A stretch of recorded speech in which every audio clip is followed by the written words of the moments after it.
पिछले वीडियो में हम आपको सिखाए थे कि लेट के चक्रासना कैसे करते हैं, यानी कि चक्रासना का पार्ट 1 वो था जो आपको हम सिखाए थे बहुत ही आसानी तरीके से, बहुत ही इजी तरीके से। तो आज हम सीखेंगे उसी चक्रासना को खड़ा खड़ा कैसे करते हैं। ठीक है, खड़े खड़े का मतलब हो गया कि अभी आपको डेमो दिखाते हैं। पहले डेमो दिखाता हूं कि खड़ा खड़ा चक्रासना होता क्या है। चलिए ये देखिए, ये होता है खड़ा खड़ा चक्रासन, यानी कि स्टैंडिंग चक्रासन। ये सीखने के लिए आपको सबसे पहले क्या करना है कि आपको मोबिलाइजेशन करना है। मोबिलाइजेशन का मतलब होगा क्या कि अपने कमर का, अपने पीठ का और अपने हाथ का जिस जिस का यूज होता है चक्रासना में, उस चीज़ों का पहले मोबिलाइजेशन करना है। ठीक है, ताकि उसमें किसी भी प्रकार का कोई इंजरी ना आए। तो चलिए सबसे पहले हम हाथ से शुरू करेंगे। हाथ का क्या है कि हम लोग का हाथ ऐसे रखा था, तो करेंगे हाथ का। चलो स्टार्ट। हाथ का मोबिलाइजेशन बहुत ज़रूरी है। उसके बाद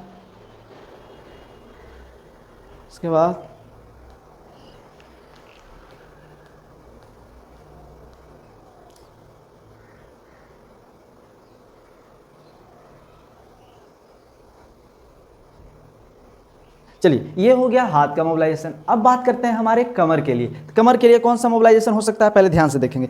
कमर के लिए सबसे पहले कमर पे हाथ रखेंगे, कमर पे हाथ रखेंगे। उसके बाद राइट साइड बेंड करेंगे, राइट साइड बेंड करेंगे। उसके बाद लेफ्ट साइड, फिर से राइट साइड, फिर से लेफ्ट साइड, फिर से राइट साइड, यानी कि इसको 10 बार करना है। अब आगे की ओर बेंड, फिर पीछे की ओर बेंड, आगे की ओर बेंड,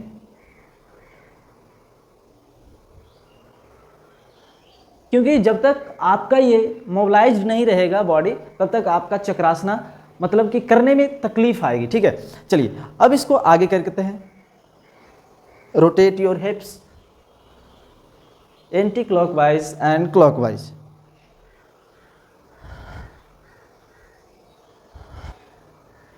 ठीक है, इसलिए अब हम बात करते हैं इसके आगे के लिए। इसके आगे कौन सा है, आपके थाई पे जोड़ पड़ेगा, थाई पे प्रेशर पड़ेगा कि कैसे चक्रासना में हमको स्टैंड रहना है। ठीक है, तो थाई पे प्रेशर के लिए सबसे पहले आपको थाई के लिए ये करना है।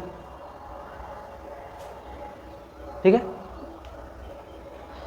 चलिए ये आप कर लेंगे तो थाई आपका मजबूत हो जाएगा और आप चक्रासना में ज़्यादा से ज़्यादा देर तक रह सकते हैं। ठीक है, तो चलिए बात करते हैं अगले के लिए। अगला क्या है, हम लोग का हस्तोत्तान आसन करना है आपको। हस्तोत्तान में क्या होता है कि दोनों हाथ को हम पीछे ले जाते हैं और बैलेंस बनाते हैं। ठीक है, तो बैलेंस बनाने के लिए सबसे पहले आप ध्यान देंगे कि आपको क्या करना है, दोनों पैर को आगे आगे इस प्रकार से करेंगे बैलेंस। ठीक है, फोकस, इस प्रकार से आपको बैलेंस बनाना है आगे की ओर, ऐसे। ठीक है, देखेंगे ऐसे। ठीक है,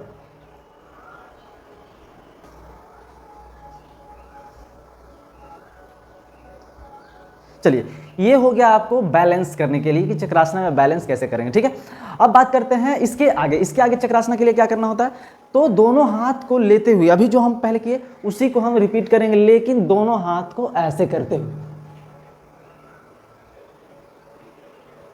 ठीक है, तो ये होता है हस्तोत्तान आसन, जो कि आपको चक्रासना में बहुत ज़्यादा हेल्प करेगा करने के लिए। ठीक है, तो अब बात करते हैं चक्रासना कैसे करें। चक्रासना कैसे करें, अब ध्यान दीजिएगा। चक्रासना का हम इस्तेमाल करेंगे दीवार का। ठीक है, देखेंगे दोनों हाथ को दीवार पे लगा लिए। अब देखेंगे ये जो आपका कर्व बन रहा है, ठीक है, इसको कर्व को आप बढ़ाते जाएंगे। ठीक है, थोड़ा पैर को और बाहर करो, हाँ पैर को और बाहर करो, और अपने हाथ को धीरे धीरे नीचे लेके जाते जाओ, नीचे लेके जाते जाओ, बस होल्ड करो। अब देखिए यहाँ तक क्या हो गया कि कर्व हो गया हम लोग का बॉडी, लेकिन अभी हम क्या कर रहे हैं, दीवार के सहारे से जा रहे हैं। ठीक है, दीवार के सहारे जा रहे हैं, इट मीन्स हमारा वजन जो है दीवार पे है। ठीक है, तो चलिए इसको धीरे धीरे नीचे करेंगे, नीचे करेंगे, नीचे करेंगे, नीचे, आराम से आराम से आराम से। हो गया चक्रासन, हो गया या नहीं। तो ये जो चक्रासना आपका हो जाता है तो आपका एक काम खत्म हो गया। कौन सा काम खत्म हो गया कि आपको कैसे कैसे जाना है, स्टैंड।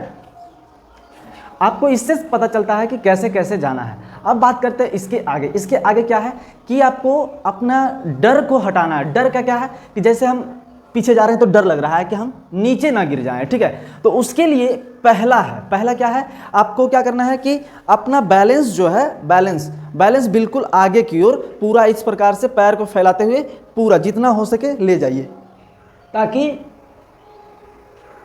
ये जितना आप पैर को फैला के नीचे लेके जाएंगे उतना ही क्या होगा कि आपका बॉडी का हाइट नीचे जाएगा और आपका गिरने की चांसेस कम जाएगी। और अगर आप गलती से मिस्टेक भी होता है, गिरते भी हैं, तो आपको चोट कम लगेगी, ठीक है, क्योंकि आपके बॉडी का हाइट कम जाता है, ठीक है। तो उसमें क्या होता है, गिरना होता है। तो गिरने के लिए आपको क्या करना है, यूज करना है मैट का, ठीक है। मैट का यूज करेंगे या गद्दा का यूज करेंगे ताकि आपको ज़्यादा इंजरी ना हो। तो चलिए हम आपको मैट के सहारे से आपको उसका डेमो दिखाते हैं कैसे होता है। चलिए देखिए, अभी हम मैट पे पीछे जा करके गिरने का प्रयास करेंगे और गिरेंगे ताकि हमको चोट ना लगे। और आप चक्रासना के लिए भी आपको वैसे ही करना पड़ेगा, थोड़ा सा डेयरिंग दिखाना पड़ेगा आपको डर को हटाने के लिए, ठीक है। चलो पैर को फैलाओ, पैर को पहले फैलाओ, हाँ चलो धीरे धीरे जाओ, धीरे धीरे जाओ, पैर को फोल्ड करो थोड़ा, हाँ फोल्ड करो और नीचे जाओ और अपने इसको नीचे रखो,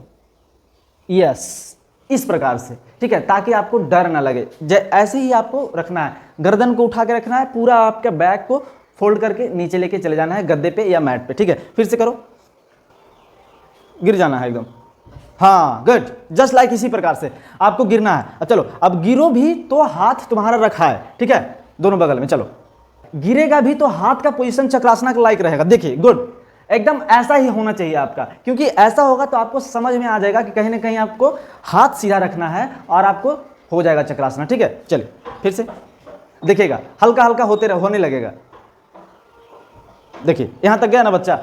इसी प्रकार से आपको भी गिरना है और होल्ड करना है, ठीक है। चलिए अब देखिए आपको क्या क्या करना है चक्रासना में। आपको ये तो हो गया पहला तरीका जो आपको ये गिर के कर सकते हैं, लेकिन आपके पास अगर व्यवस्था ना हो तो आप क्या करेंगे, आपको क्या करना है कि किसी का एक का सपोर्ट लेना है। सपोर्ट कैसे लेंगे, देखिए पीछे उसका हाथ रखेंगे, ठीक है, देखिए पीछे हाथ रखेंगे, हाथ उठा, हाँ, और धीरे धीरे बेंड हो जाओ, बस हाथ नीचे रख देना, ठीक है, रख दिए, हो गया चक्रासना।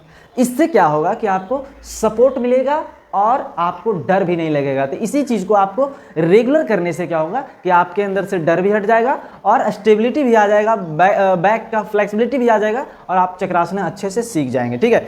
तो एक बार देखेंगे कि आपको हम चक्रासना कैसे कर सकते हैं, ठीक है। रिलैक्स हो जाओ, देखिएगा ये जो पूरा है, पूरा बेंड करेंगे, ठीक है, जितना बेंड करेंगे उतना ज़्यादा आपका फ़ायदा होगा। देखिए यहाँ तक है, यहाँ रख दिए, ठीक है, फिर यहाँ से ऐसे, ठीक है। तो कहने का अर्थ हुआ कि जितना हम पैर को फैला करके अगर वो हम बेंड करते हैं ऐसे, ठीक है, देखेंगे ये किए पूरा नीचे चले गए, उसके बाद हाथ को ये, ठीक है, फिर यहाँ से ऐसे, इसी को पैर को हम गैप कम करते जाएंगे, देखेंगे, ठीक है, ऐसे पूरा। फिर देखेंगे आपको जितना गैप को कम करते जाएंगे आपका पूरा का पूरा ऐसे, ठीक है। तो ये आपका चक्रासना हो जाएगा, स्टैंडिंग चक्रासना। आपको हम दोनों करके दिखाते हैं चक्रासना कैसे होता है जो, ठीक है। आ जाइए इधर, देखिए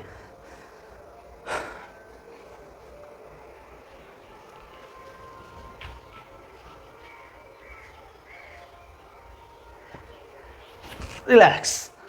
तो ये था आज का पूरा चक्रासना का डिटेल कि आप कैसे करेंगे, ठीक है। तो चलिए मिलते हैं इसी प्रकार के वीडियो के साथ, तब तक के लिए आप बने रहिए हमारे चैनल के साथ और सीखते रहिए योगाभ्यास। तब तक के लिए शुक्रिया, धन्यवाद, और स्वस्थ रहिए, मस्त रहिए, खुश रहिए, क्योंकि खुशियां से बढ़ के कोई चीज़ नहीं होती है।